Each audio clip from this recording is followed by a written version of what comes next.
আল্লাহ বলেন, ও বিশ্বাসীরা শোনো, যারা আল্লাহকে বেছে নেকে দেব দেবীর পূজা করে, অন্য উপাস্যের পূজা করে, তাদেরকে ডাকে, ওই দেবতাদেরকে তোমরা গালি দিও না। যদি ওই দেবতাদেরকে গালি দাও তাহলে ভুলবশত, শত্রুতাবশত তারা তোমাদের রব আল্লাহকে গালি দেবে, ঠিক কিনা? তোমরা যদি তাদের দেবতাদের গালি দাও, ওরা রেগে তোমার আল্লাহরে গালি দিবে, তাহলে আল্লাহরে গালি খাওয়ানোর কারণ হয়ে গেলাম আমি, ঠিক কিনা বলেন?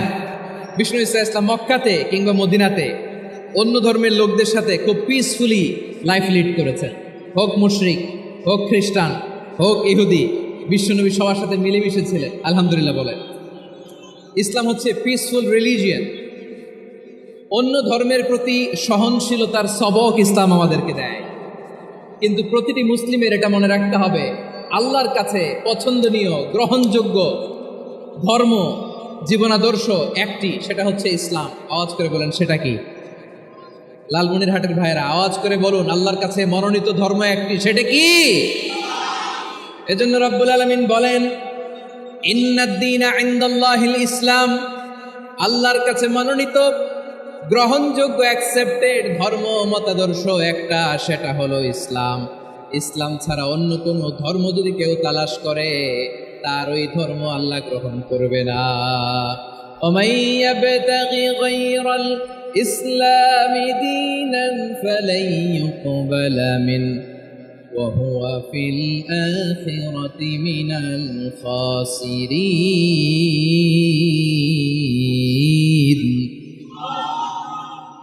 Whoever seek anything except Islam, that won't be accepted from him, and he will be loser in the day of judgment. কিয়ামতের দিন ইসলাম ছাড়া কেউ যদি অন্য কোনো ধর্ম তালাশ করেছে দুনিয়াতে, তার এই মতাদর্শ গ্রহণ করা হবে না, and he will be loser. সে হবে লুজার, ক্ষতিগ্রস্ত, হাই হাই কোম্পানির ম্যানেজার। ওর আমও শেষ, সালাও শেষ। আওয়াজ করে বলেন, ঠিক কি না? এজন্য ইসলাম পেয়ে আমরা খুশি না বেজার? প্রত্যেক নামাজ শেষে আমরা আল্লাহরে বলি, আল্লাহ রাদিতু বিল্লাহি রাব্বা ওয়া বিল ইসলামি দীনা ওয়া বি মুহাম্মাদিন নাবিয়ান ওয়া রাসূলা। ও আল্লাহ, তোমারে রব হিসেবে পেয়ে আমরা খুশি। ও আল্লাহ, ইসলামকে ধর্ম হিসেবে পেয়ে আমরা খুশি। বিশ্বনবীকে আমাদের রাসূল পেয়ে আমরা খুশি, ঠিক কিনা বলেন? ইসলাম ছাড়া অন্য কোনো ধর্ম আমরা গ্রহণ করব, ঠিক কিনা বলেন? আল্লাহর কাছে অ্যাকসেপ্টেড রিলিজিয়ান একটা, সেটা ইসলাম।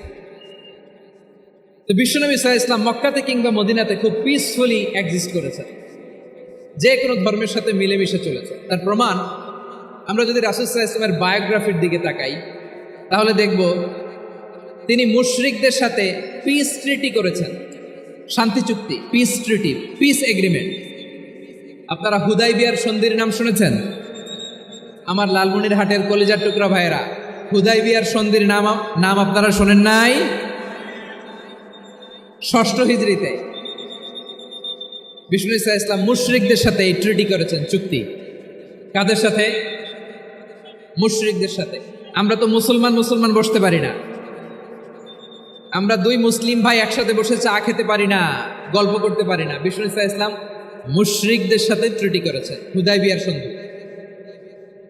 এই সন্ধির আগে মক্কা থেকে কেউ মদিনায় যেতে পারে না, মদিনা থেকে কেউ মক্কায় যেতে পারে না। কিন্তু এই সন্ধির পরে ট্রাফিক স্বাভাবিক হয়ে গেল।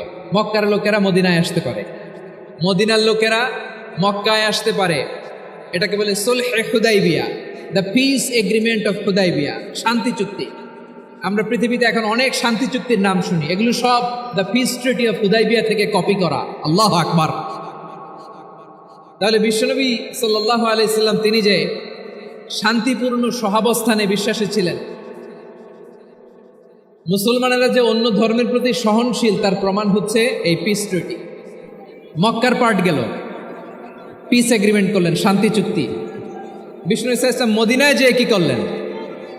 মদিনায় যে বিষ্ণু ঈসা ইসলাম মদিনা চার্টার করলেন, মদিনা সনদ, সাহিফাতুল মদিনা, এটার বলে মদিনা চার্টার। যে ওয়েস্টে, ইউরোপে, আমেরিকাতে তারা অনেক চার্টার করে, এই সব চার্টার মদিনা চার্টার থেকে কপি করা। আওয়াজ করে পড়েন সুবহানাল্লাহ। বিষ্ণু ঈসা ইসলাম মদিনায় গেলেন, মদিনাতে মুসলিম, মুশরিক, ইয়াহুদি এই তিন ধর্মের লোক মিলে সব স্টেক হোল্ডার যারা আছে সবাইকে নিয়ে বিষ্ণু ইসলাম মদিনা চার্টার করলেন, মদিনা সনদ পড়েন সুবহানাল্লাহ। শুধু তাই নয়, মক্কাতে বিশ্বনবী পিস এগ্রিমেন্ট করলেন, শান্তি চুক্তি মুশরিকদের সাথে। মদিনাতে যে বিশ্বনবী মদিনা চার্টার করলেন, মদিনা সনদ করলেন ইহুদিদের সাথে। আবার মদিনাতে বিশ্বনবী ইহুদিদের সাথে পিস ডায়ালগ করলেন, ইন্টারফেথ ডায়ালগ করলেন, আন্তধর্মীয় সংলাপ করলেন, যেই সংলাপের মূল ভিত্তি ছিল তাওহীদ। মূল ভিত্তি ছিল কি? তাওহীদ। বিশ্বনবী ইহুদিদেরকে ডাকলেন, আহ্বান করলেন, কুল ইয়া আহলাল কিতাবি তাআলাউ ইলা কালিমাতিন সাওয়াইন বাইনানা ওয়া বাইনাকুম আল্লা না'বুদা ইল্লাল্লাহ ولا نشرك به شيئا ولا يتخذ بعضنا بعضا أربابا من دون الله فإن تولوا فقولوا اشهدوا بأننا مسلمون سبحان الله পড়েন। বিশ্বনবী মদিনার ইহুদিদের ডেকে বললেন, ও ইহুদিরা শোনো শোনো, আসো এমন একটা আদর্শের প্রশ্নে আমরা একত্রিত হই, যে আদর্শের প্রচার তোমাদের নবীরাও করেছে, আমিও করি, যে আদর্শের কথা তোমাদের পবিত্র ধর্মগ্রন্থগুলোতে আছে, আমার কোরআনেও আছে, সেটা হলো তাওহীদ। আমরা এক আল্লাহ ছাড়া কারো ইবাদত করব না, আল্লাহর সাথে কাউরে শরীক করব না, আল্লাহ ছাড়া কাউরে রব মানব না। পড়েন সুবহানাল্লাহ। তাহলে আমার প্রিয় লালমনিরহাটের ভাইরা, মদিনাতে যেয়ে তিনি মদিনা চার্টার করলেন, মদিনা সনদ, পিস ডায়ালগ করলেন, শান্তির সংলাপ, ইন্টারফেথ ডায়ালগ করলেন, আন্তধর্মীয় সংলাপ, যার ভিত্তি ছিল তাওহীদ। সুবহানাল্লাহ পড়েন। তাহলে অন্য ধর্মের প্রতি সব সময় ইসলাম সহনশীল, টলারেন্স। যদি আপনি দেখতে চান ইসলামের নবী বিশ্বনবীর দিকে তাকান, ঠিক কিনা বলেন? আমরা তো সংখ্যালঘুদের রাইটস প্রোটেক্ট করার জন্য কত আইন বানাই, কত বৈঠক করি, কত সংবাদ সম্মেলন করি। বিষ্ণু সাল্লাল্লাহু আলাইহি ওয়াসাল্লাম সংখ্যালঘুদের রাইটসের ব্যাপারে, অধিকারের ব্যাপারে যে কথা বলেছেন, শুনলে আপনি অবাক হয়ে যাবেন। বিশ্বনবী বলেন, আলা মান যালামা মুআহাদান আও ইনতাকাসাহু আও কাল্লাফাহু ফাওকা তাআতিহি আও কাল্লাফাহু ফাওকা তাকাতিহি আও আখাযা মিনহু শাইআন বিগাইরি তিবি নাফসিন ওয়া আনা হাজিজুহু ইয়াউমাল কিয়ামা। খবরদার, জেনে রাখো, কেউ যদি কোনো সংখ্যালঘুর উপরে অত্যাচার করে, কোনো সংখ্যালঘুর প্রাপ্য থেকে যদি কেউ কাউকে ঠকায়, আপনার প্রতিবেশী হিন্দু, ভাবছেন আমার তো পাওয়ার আছে, ওর জমিটা দখল করি। বিশ্বনবী বলেন, কিয়ামতের দিন ওই হিন্দুর পক্ষে তোর বিরুদ্ধে আমি বাদী হয়ে দাঁড়াবো। পৃথিবীর কোন ধর্মে এরকম স্টেটমেন্ট পাবেন? পাবেন? আপনি ভাবছেন আপনি নামাজ পড়লে হাজী সাহেব কপালে দাগ ফেলায় দিলে আপনি সেলসেলায় জান্নাতে চলে যাবেন না? খবরদার। বিশ্বনবী বলেন, কোন সংখ্যালঘুর উপর যদি কেউ আক্রমণ করে, তার প্রাপ্য তাকে না দিয়ে যদি তাকে ঠকায়, তার উপর জুলুম করে, তার সম্পদ যদি কেড়ে নেয়, আমি নবী, তুমি মুসলিম হইতে পারো, মুসল্লি হইতে পারো, তার পক্ষে, তোমার বিপক্ষে আল্লাহর দরবারে বাদী হয়ে দাঁড়াবো। আচ্ছা লালমনিরহাটের ভাইরা, কথা বুঝতে পারলে আওয়াজ করে উত্তর দেন। বিশ্বনবী যদি কারো বিপক্ষে দাঁড়ায় কিয়ামতের দিন, আই রিপিট, আমি আবারও বলছি, বিশ্বনবী যদি কিয়ামতের দিন কারো বিপক্ষে দাঁড়ায়, ও তো সেলসেলায়া জান্নাতি, তাই না? জান্নাতি না? যে নবীর সুপারিশ ছাড়া জান্নাতের গেটও দেখা যাবে না, ওই নবী যদি বলে তোর বিপক্ষে আমি বাদী হয়ে দাঁড়াবো, ওই জান্নাতে আর ঢোকার কোনো সুযোগ আমাদের থাকবে? এখানেই শেষ না আমার প্রিয় লালমনিরহাটের ভাইয়েরা, এখানেই শেষ নয়। বিশ্বনবী বলেন, মান কাতালা মুআহাদান, বুখারীর বর্ণনা, মান কাতালা মুআহাদান লাম ইয়ারাহ রাইহাতাল জান্নাহ। কেউ যদি, কোনো মুসলিম যদি অন্যায়ভাবে কোনো সংখ্যালঘুকে হত্যা করে, কোনো হিন্দুকে হত্যা করে, কোনো বৌদ্ধরে হত্যা করে, অন্যায়ভাবে কোনো মুসলিম যদি কোনো সংখ্যালঘুরে হত্যা করে, জান্নাতে যাওয়া তো দূরের কথা, ওই মুসলিম জান্নাতের ঘ্রাণও পাবে না। সেই বুখারীর বর্ণনা, মান কাতালা মুআহাদান লাম ইয়ারাহ রাইহাতাল জান্নাহ ওয়া ইন্না রিহাহা লা ইউজাদু মিন মাসিরাতি 40 আমা, যে জান্নাতের ঘ্রাণ 40 বছর দূরের রাস্তা থেকেই পাওয়া যায়। সুবহানাল্লাহ পড়ো।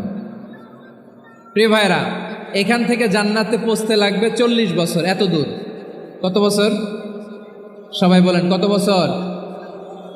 এখান থেকে জান্নাতে পৌঁছতে লাগবে 40 বছর। এত দূরে থাকতেই জান্নাতের ঘ্রাণ আপনার নাকে এসে ধাক্কা মারবে। বিষ্ণুই বলেন, যে ব্যক্তি কোনো সংখ্যালঘুকে হত্যা করে জান্নাতের ঘ্রাণ তো পাবেই, জান্নাতে তো ঢুকতে পারবেই না, জান্নাতের ঘ্রাণও তার নাকে লাগবে না। পড়েন না আউযুবিল্লাহ। তাহলে সংখ্যালঘুদের ব্যাপারে ইসলামে অধিকার দেয়া আছে না নাই? লালমনিরহাটের ভাইয়ের আওয়াজ করে বলেন, আমার সংখ্যালঘু হিন্দু ভাইদের রাইটস, অধিকার আমাদের ইসলামে প্রোটেক্টেড আছে না নাই? এখানেই শেষ না। বিষ্ণু ইসলাম আপনার অমুসলিম প্রতিবেশীর সাথে ভালো আচরণ করতে বলেছে। আমাদের হয় না এটা মুসলিম পাড়া, ওটা বৌদ্ধ পাড়া, হয় না? অনেক সময় হয় না এটা আমাদের মুসলিম পাড়া, ওইটা হিন্দু পাড়া, এরকম আছে না নাই? লালমনিরহাটে নাই না? আছে? হিন্দু যদি আপনার প্রতিবেশী হয় কি করবেন? ওর কষ্ট দিবেন নাকি? কেন? ও তো হিন্দু, ও তো আমার আল্লাহরে ডাকে না, ওরা কষ্ট দিলে জায়েজ হবে না? খবরদার। বিষ্ণু ইসলাম বলেন, মান কানা ইউমিনু বিল্লাহ ওয়াল ইয়াউমিল আখির ফালিউকরিম জারাহ, যে আল্লাহ বিশ্বাস করে আর আখিরাতে বিশ্বাস করে সেজন্য প্রতিবেশীর সাথে ভালো আচরণ করে। সুবহানাল্লাহ। কলিজা জুড়ায় যায় না আমার নবীর কথাগুলো শুনলে? যে আল্লাহ বিশ্বাস করে, যে আখিরাতে বিশ্বাস করে সেজন্য প্রতিবেশীর সাথে ভালো আচরণ করে। এখানে বলছে মুসলিম প্রতিবেশী বলছে, নামাজি প্রতিবেশী বলছে, আল্লাহওয়ালা প্রতিবেশী বলছে না। প্রতিবেশী আস্তিক হোক নাস্তিক হোক, প্রতিবেশী মুমিন হোক মুশরিক হোক, প্রতিবেশী হইলেই তার সাথে ভালো আচরণের দরকার আছে না নাই? আমার প্রিয় লালমনিরহাটের ভাইয়েরা, বিষ্ণু ইসলাম ওনার ইহুদি প্রতিবেশীদের দেখাশোনা করতেন। আমার প্রিয় ভাইয়েরা, প্রতিবেশী আস্তিক হোক নাস্তিক হোক,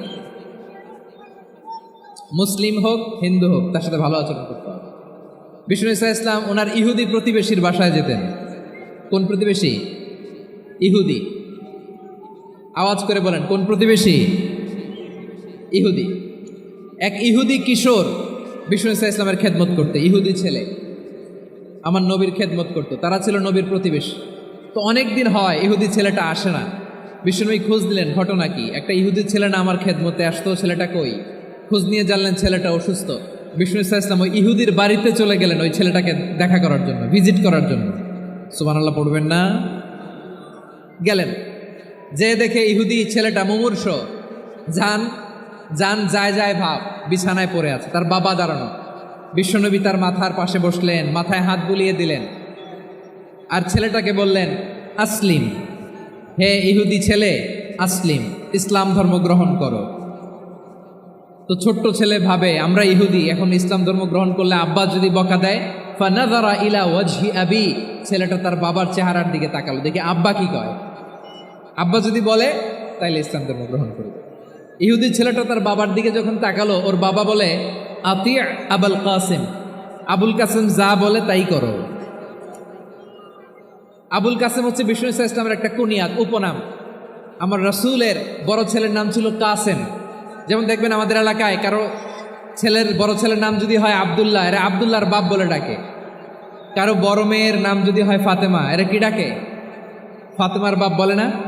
তো বিষ্ণু ইসলামের বড় ছেলের নাম ছিল কাসেম। ইহুদি বাবা বলল, আতি আবুল কাসেম, আবুল কাসেম যা বলে তাই শোনো, মানে মোহাম্মদ যা বলে তাই শোনো। এই কথা শুনে ছেলে সাহস পাইছে, ছেলে আবার পড়তে আরম্ভ করলো, আশহাদু আল্লাহ ইলাহা ইল্লাল্লাহ ও আশহাদু আন্না মুহাম্মাদার রাসূলুল্লাহ। পড়েন আল্লাহু আকবার। বিশ্বনবীর আহ্বান শুনে ওই আহ্বানে সাড়া দিয়ে ইহুদি ছেলে শাহাদা পড়ে মুসলমান হয়ে গেল। তার হৃদয়টারে ইমানের নূর দিয়ে আলোকিত করে দিল কে? প্রিয় ভাইরা, এবার রাসূল সাল্লাল্লাহু আলাইহি ওয়াসাল্লাম বের হয়ে আসলেন ঘর থেকে, আর বললেন, আলহামদুলিল্লাহিল্লাযী আনকাযাহু মিনান নার, প্রশংসা সে আল্লাহর যে আল্লাহ জাহান্নামে চলে যাচ্ছিল প্রায় এমন একটা লোককে মুহূর্তের মধ্যে কালেমায়ে শাহাদাতের বদৌলতে জান্নাতি বানায় দিলেন। আওয়াজ করে পড়েন সুবহানাল্লাহ। এই হাদিস থেকে আমরা কি শিখলাম? What is the moral of the story, 1 number story হলো প্রতিবেশী ইহুদি হোক হিন্দু হোক, যাবেন, সুসম্পর্ক রাখবেন, উপহার দিবেন, বিপদে পাশে দাঁড়াবেন, তাইলেই তো আপনাদের প্রতি, মুসলমানদের প্রতি তারা আকৃষ্ট হবে, ঠিক কিনা বলেন? আপনি যদি হিন্দুদের সাথে বৌদ্ধদের সাথে নাই মিশেন, নাস্তিকের কাছে নাই যান, তো ইসলামের সৌন্দর্যটা ওরা বুঝবে কেমনে? আমার অনেক হিন্দু পরিচিত ভাই আছে, ওরা আমাদের ইফতারির প্রোগ্রামে এসে একসাথে ইফতারি করে। অনেক মদখোর আমার সাথে বসে একসাথে ডিনার করে, হাফ প্যান্ট পরা, গলায় স্বর্ণের চেইন, হাতে স্বর্ণের ব্রেসলেট, আইসা আমার সাথে ডিনার করছে, আছে এরকম।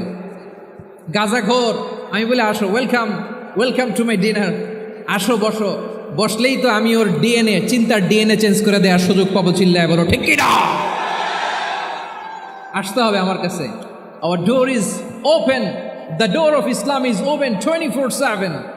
সব সময় আমাদের ইসলামের দরজা আমার অমুসলিম ভাইদের জন্য খোলা আছে না নাই? এই হাদিস থেকে 2টা শিক্ষা। 1 নম্বর শিক্ষা, প্রতিবেশী মুসলিম হোক অমুসলিম হোক, যান, অসুস্থ হইলে একটু আপেল নিয়ে যান, আঙ্গুর নিয়ে যান, কমলা নিয়ে যান, তাদের সাথে ভালো আচরণ করেন। ইসলামের বিউটি দেখে, সৌন্দর্য দেখে অবাক হবে, নসিব ভালো হলে কোনোদিন কালিমা পড়ে মুসলমান হয়ে যাবে, ঠিক কিনা বলেন? তাহলে অমুসলিমের সাথে ভালো সম্পর্ক। বিশ্বনবী ইহুদির বাড়িতে গেলেন, ইহুদির বাড়ি, আর আমার মুসলমান ভাই আমার কাফের বলে, এরকম আছে না নাই? মুসলিমরা দেখতে পারে না, সহ্য করতে পারে। বিশ্বনবী সাল্লাল্লাহু আলাইহি ওয়াসাল্লাম ইহুদির বাড়িতে গেলেন, এটা একটা শিক্ষা। আচ্ছা, 2 নম্বর শিক্ষা হলো বিশ্বনবী সাল্লাল্লাহু আলাইহি ওয়াসাল্লামের খাদেম ছিল ইহুদি, এতদিন খেদমত করলো, একদিনও বিশ্বনবী ওরা কালিমার দাওয়াত দেয় নাই। কারণ কি? বিশ্বনবী একটা ভালো সময়ের অপেক্ষা করতেছিলেন, প্রপার টাইমিং। দাঈর কাজ হচ্ছে দাঈ ইলাল্লাহ, সে হচ্ছে সুযোগ সন্ধানী। দাঈ সুযোগ খোঁজে, কখন দাওয়া দিলে ব্যাটে বলে হবে, ঝোপ বুঝে কোপ মারে, ঠিক কিনা বলেন? বিষ্ণু ইসলাম ভালো সময়ের অপেক্ষা করতেছিলেন, দেখি ভালো সময় আসুক আসুক আসুক আসুক। আস্তে আস্তে এমন সময় আসছে, ছেলে এবার মুমূর্ষ, অসুস্থ ব্যক্তির হৃদয় অত্যন্ত নরম থাকে। হসপিটালে যখন কেউ যায় তার হৃদয়টা বড্ড নরম থাকে, মৃত্যুর ভয়ে তার অন্তরটা নরম থাকে, ঠিক কিনা বলেন? এই প্রপার টাইমিং এর অপেক্ষা করতেছিলেন। যখনই টাইমিং পেয়েছেন, দাওয়াত দিলেন, পড়ো লা ইলাহা ইল্লাল্লাহ, সুবহানাল্লাহ পড়েন সবাই। তাহলে ইসলাম অমুসলিম প্রতিবেশীর সাথে ভালো আচরণ করতে বলে। ইসলাম অমুসলিম মাতা পিতার সাথেও ভালো আচরণ করতে বলে।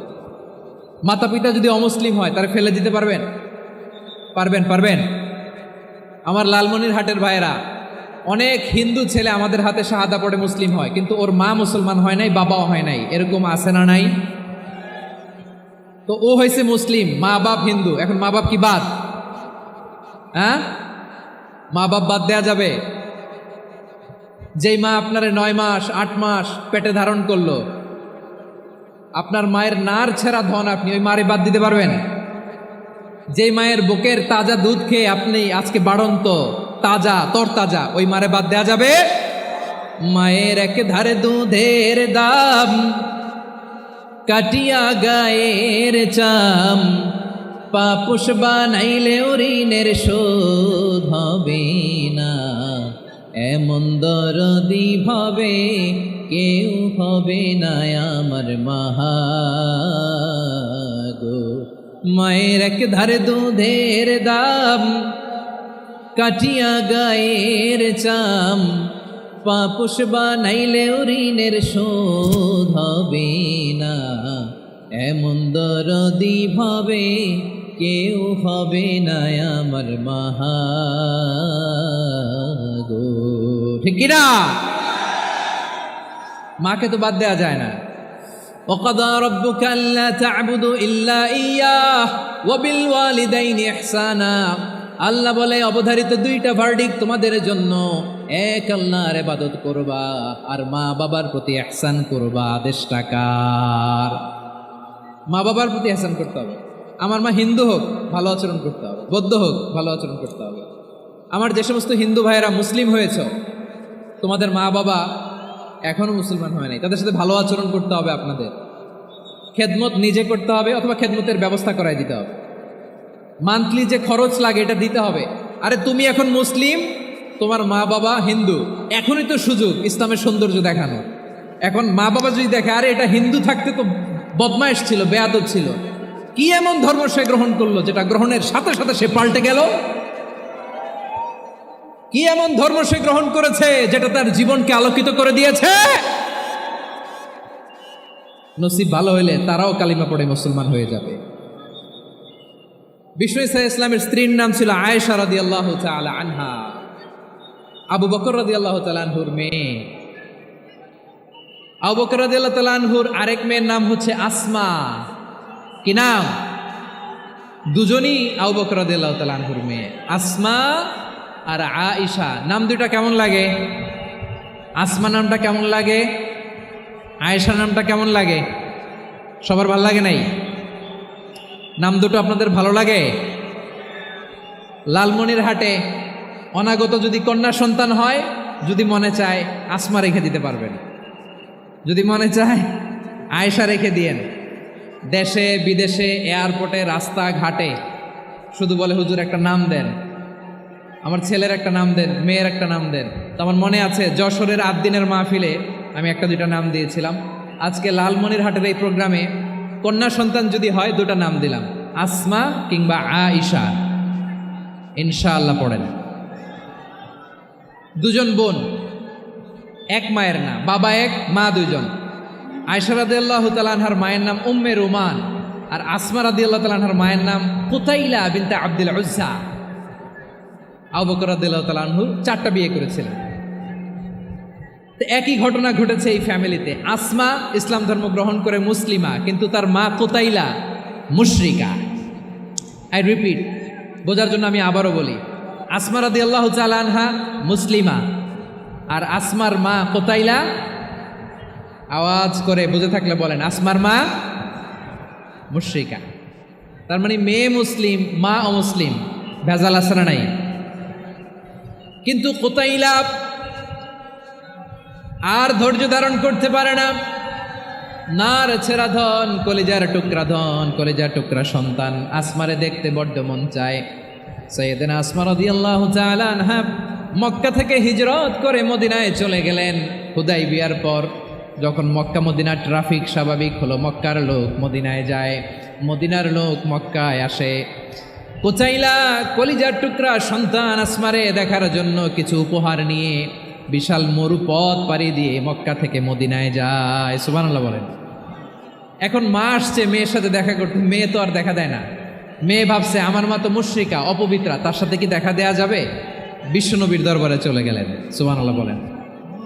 কি সৌভাগ্যবান ছিল তারা! মাসলা জানার দরকার হলেই নবীর দরবারে চলে যেত। ঘরে বউয়ের সাথে ঝগড়া হলে নবীর দরবারে চলে যেত। অনেক সাহাবী বলে, আমার পেটে ক্ষুধা লাগলো আমি নবীর কাছে চলে যেতাম, কারণ নবীর চেহারার দিকে তাকালেই আমার পেটের ক্ষুধা মিটে যেত। সাইয়েদনা আসমা রাদিয়াল্লাহু তাআলা আনহা বিশ্বনবীর কাছে চলে গেলেন, যে বললেন, ইয়া রাসূলুল্লাহ, ইয়া হাবিবাল্লাহ, ইন্না উম্মি কাদিমাতুন ইলাইয়া ওয়া হিয়া রাগিবা। আমার মা মক্কা থেকে অনেক দূর মরুর পথ পাড়ি দিয়ে উপহার সামগ্রী নিয়ে মদিনায় আমার সাথে দেখা করতে এসেছে গো নবী। আমার জানতে বড্ড ইচ্ছে হয় আমি আমার মুশরিকা মায়ের সাথে একটু দেখা করতে পারবো কিনা। আফা আসিলুহা, আগে যেমনি আমি আমার মায়ের সাথে ভালো আচরণ করতাম, যেমনি আমি আমার মায়ের সাথে সদাচরণ করতাম গো নবী, এখন আমি মুসলিমা, মা মুশরিকা, এখনও কি আগের মতো সদাচরণ করতে পারবো নাকি? বিশ্বনবী বললেন, নাম সিলিহা, হ্যাঁ রে আসমা, অবশ্যই অবশ্যই, আগে ঠিক যেমন তুমি তোমার মায়ের সাথে ভালো আচরণ করতে, এখনো তেমনি আগের মতো ভালো আচরণ করবা। আওয়াজ করে পড়েন সুবহানাল্লাহ। কি ইসলাম আমরা পেয়েছি! কত ব্রড মাইন্ডেড আমাদের ইসলাম, কত ওপেন মাইন্ডেড ইসলাম, কত ওপেন আপ করতে পারে, চিন্তা করতে পারেন। বিষ্ণু বললেন, হ্যাঁ অবশ্যই, নাম সুলিহা, আগে যেমনি ভালো আচরণ করছো আসমা, এখন ওই রকমই করো, পারলে আরো বাড়ায় করো। সুবহানাল্লাহ বলেন। তাহলে আমার যে হিন্দু ভাইয়েরা, হিন্দু বোনেরা, ইমানের বদৌলতে দৌলতে আপনি ধন্য হয়েছেন, আপনার আম্মা আব্বা এখনো মুসলমান হয় নাই, তাদের জন্য দোয়া করেন, তাদের জন্য দোয়া করেন, আল্লাহ যেন তাদেরকেও ইমানের দৌলত দান করে। আমরা সবাই পড়ি আমিন।